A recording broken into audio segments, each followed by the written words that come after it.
Bueno, a continuación vamos a ver el enfoque terapéutico de la insuficiencia cardíaca y nos acompaña el doctor José Ángel Cigarroa. Él es el jefe de la Clínica de Insuficiencia Cardíaca y Trasplante, también con una amplia trayectoria a nivel institucional y a nivel también nacional e internacional. Adelante, José Ángel. Bien, a todos muchas gracias, doctora Borrello, por la presentación. También agradezco estar en este recinto de suma importancia en el país y bueno, por la oportunidad también de cambiar las cosas que habitualmente ocurren a nivel nacional. Y ya se hizo la introducción sobre el PAI, el Protocolo de Atención Integral, cómo diagnosticamos, cómo sospechamos la enfermedad y ahora vamos con el tema del tratamiento. Cuando este proyecto se inició con la idea, pues lo que se buscaba inicialmente es homologar la atención de los pacientes con insuficiencia cardíaca en cualquier lugar, en cualquier ciudad, así como en los grandes centros hospitalarios. Y de ahí se estableció que se buscara la mejor alternativa terapéutica de acuerdo a los requerimientos de los pacientes con insuficiencia cardíaca. Ahí se generó el PAI y sobre todo implementar de manera multidisciplinaria, aplicable a todos los niveles de atención dentro del IMSS, para lograr lo que el doctor Magaña mencionaba, un diagnóstico temprano, un diagnóstico oportuno y por ende el tratamiento también de manera temprana para todos los derechohabientes del Instituto Mexicano del Seguro Social. Esta tabla es muy relevante porque relata prácticamente los últimos 50 años del tratamiento de la insuficiencia cardíaca farmacológico y de abajo hacia arriba vamos viendo los fármacos que han ido modificando la enfermedad hasta llegar a los 4 pilares farmacológicos que actualmente vemos que modifican la enfermedad, reducen la mortalidad por todas las causas, la mortalidad cardiovascular y los ingresos a hospitalización por insuficiencia cardíaca y por lo tanto las sociedades médicas tanto nacionales como internacionales pues han generado que en los documentos que también tuvimos la oportunidad de participar en el primer posicionamiento mexicano de insuficiencia cardíaca en 2021, en donde se pugnó porque este tratamiento se diera lo más temprano posible. Posteriormente, las sociedades internacionales de mayor relevancia, como la Sociedad Europea, la Sociedad Canadiense y la Sociedad Americana del Corazón, hicieron pues, sus documentos, sus guías para el tratamiento oportuno. Y todos coinciden en que un paciente con insuficiencia cardíaca y fracción de expulsión reducida debe tener un tratamiento médico óptimo que incluye un ARNI, un ISGLT2, un antagonista de mineralocorticoides y un beta bloqueador. Sin embargo, para muchos, este grupo de fármacos dicen, ¿y esos qué son? ¿Cómo son? ¿Cuáles son? Y de una manera sensata en este posicionamiento, pues también se busca que un paciente con la sospecha, con el diagnóstico de insuficiencia cardíaca, el tratamiento solo tenga 3 líneas. El tratamiento desde que nace, desde la sospecha, con los 4 fármacos modificadores de la enfermedad. Si no hay respuesta, si no hay mejoría, seguir a los tratamientos de segunda línea y, por supuesto, a los de tercera línea, que son ya los que se otorgan en unidades médicas de alta especialidad. Y de ahí nace también lo que es este algoritmo, que a lo mejor ustedes lo ven muy amontonado por la pantalla, pero es muy amigable. Y sobre todo, la sospecha, el tratamiento, va de la mano. Acordémonos, si no sospechamos una enfermedad, no la vamos a diagnosticar y por lo tanto tampoco la vamos a tratar.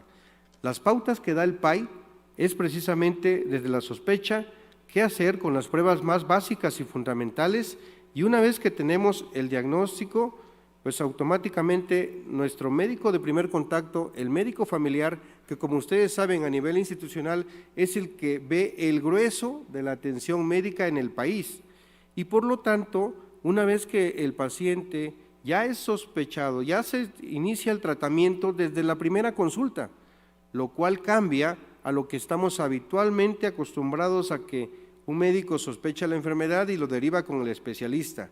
Con este PAI lo que queremos cambiar es que en el momento en que un paciente es detectado, el médico familiar detecte y atienda y trate desde la primera consulta y, por supuesto, puede enviar al paciente al segundo nivel, al especialista.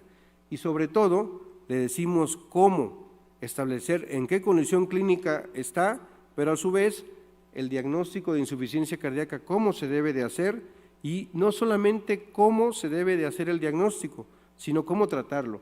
Y sobre todo, especifica este PAI los fármacos, los grupos de fármacos modificadores de la enfermedad, como son los betabloqueadores en presentación, ¿sí?, en los tipos que hay, en las dosis y sobre todo en la duración.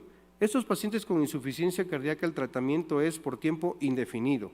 Eso es algo que tenemos que cambiar también, la conceptualización de que no solamente es mientras el paciente esté con síntomas, no, el tratamiento es indefinido y si nos respondió favorablemente, el tratamiento se continúa.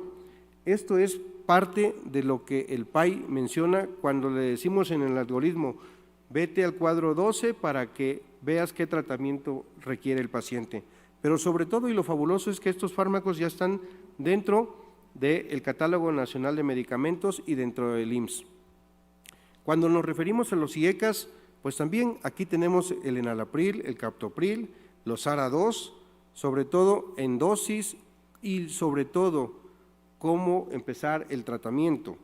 En ARNI tenemos el sacubitril/valsartán, también con sus diferentes presentaciones, la forma en que se va a administrar y las pautas de cómo son las perlas principales, cómo se va a atender. En cuanto a los SGLT2, pues solamente dapaglifosina y empaglifosina, de acuerdo a los documentos nacionales e internacionales, en las presentaciones y en las dosis. Los diuréticos, y una de las cosas muy importantes, hacemos énfasis en que el diurético no es permanente para el paciente con insuficiencia cardíaca, solamente cuando haya datos de retención de líquidos o congestión. ¿Por qué? Porque si a un paciente lo sometemos a diurético permanente, lo podemos hipotensar y eso nos va a impedir que demos o que podamos titular los medicamentos que realmente le van a modificar su pronóstico. Así que también contamos con otros medicamentos, pero sobre todo el tratamiento fundamental, el tratamiento básico debe de completar estos 4 grupos de fármacos. ¿Para qué? Para que desde el primer momento, mientras más temprano atendamos al paciente, mejor le va a ir. Estos 4 fármacos que podemos empezar desde que se hace la sospecha diagnóstica y se deriva con el especialista. Y en esta parte de abajo le decimos además cómo a los médicos que a veces no se tiene la experiencia y muchas veces por temor a que el paciente se le baje la presión, a que se le baje la frecuencia cardíaca, que tengan bradicardia o hipotensión, pues no se titulen los medicamentos.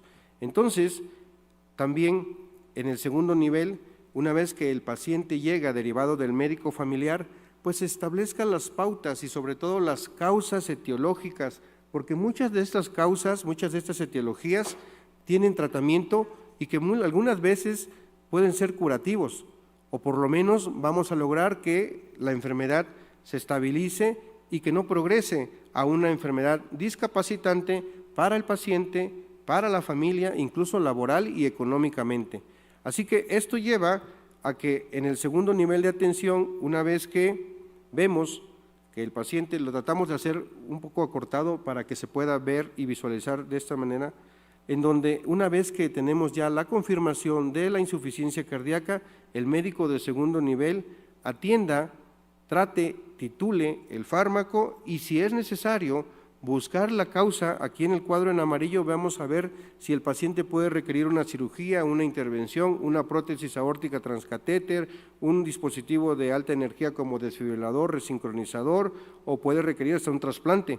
¿Por qué? Porque para ello, si el paciente lo requiere, el paciente debe de ser enviado al tercer nivel, pero si el paciente se estabiliza, puede regresar al primer nivel y de manera mensual estos fármacos se van a estar prescribiendo de una manera continua.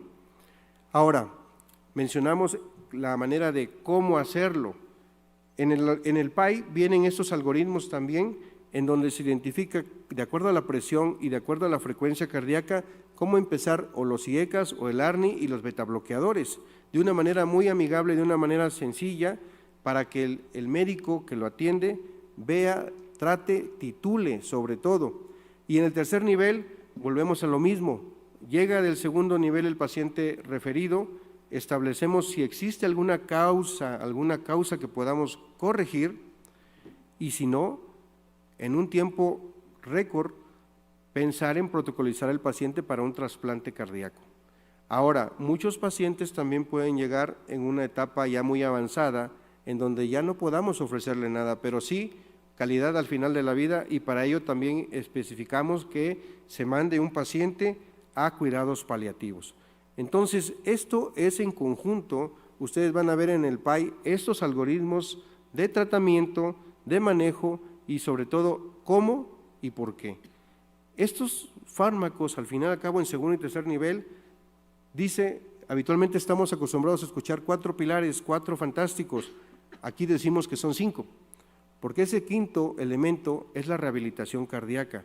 Y entonces, en el algoritmo en donde dice empieza tratamiento o titula, estos son los fármacos, ARNI o ARA2, en este caso ARNI o IECA si es que el paciente no lo tolera, como primera opción el sacubitril/valsartán, seguido de un betabloqueador, seguido de un ISGLT2 y de un antagonista de receptores de mineralocorticoides.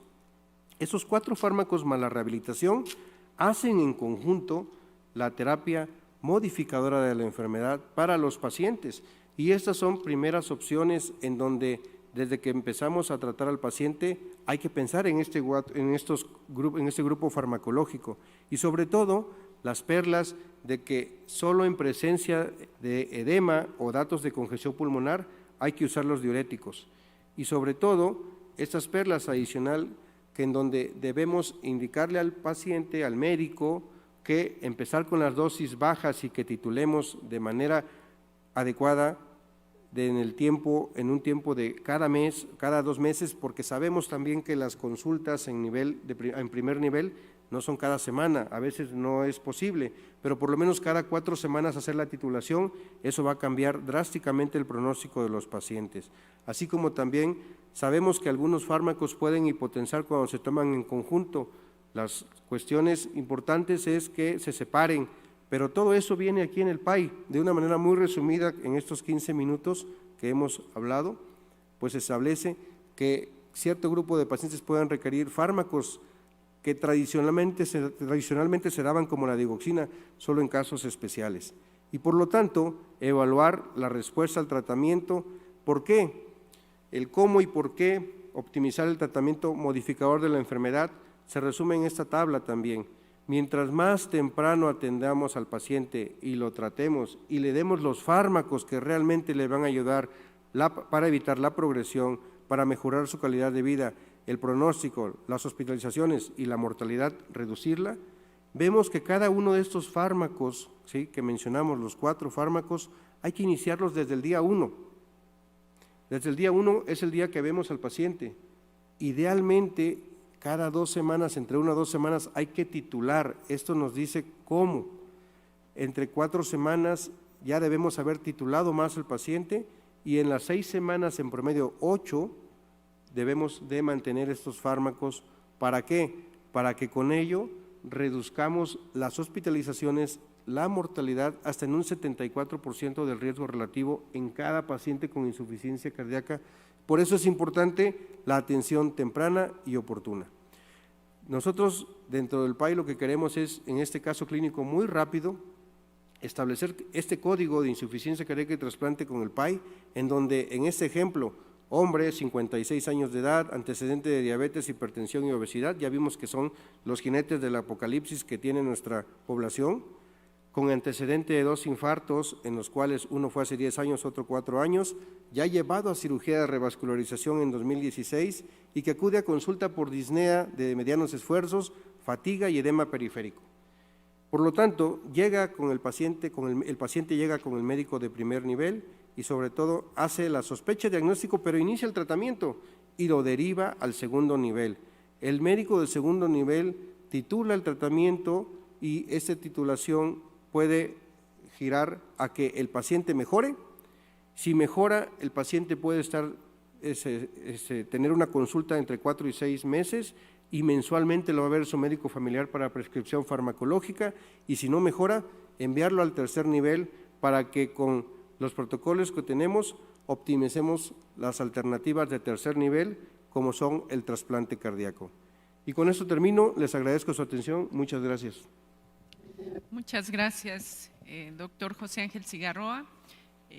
Además del doctor Antonio Magaña, estuvimos trabajando cada una de estas líneas del protocolo de atención integral y además se han trabajado en otras guías. Muchas gracias.